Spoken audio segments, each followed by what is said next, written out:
Hello everybody, welcome back to the Reset Info channel. In today's video, I'll show you how to easily delete user data from XPeng navigation.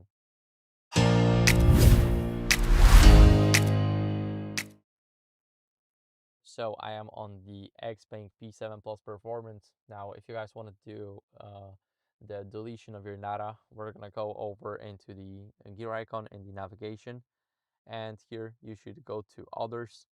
Once you are in the Others, you should see that there you have the user data deletion, and it will delete your history records, favorite places, and other data from your user.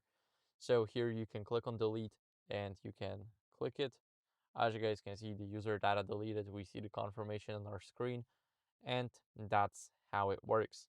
So thank you for watching. If you enjoyed this video, then leave a like, subscription, and a comment, and I'll see you in the next one. Bye.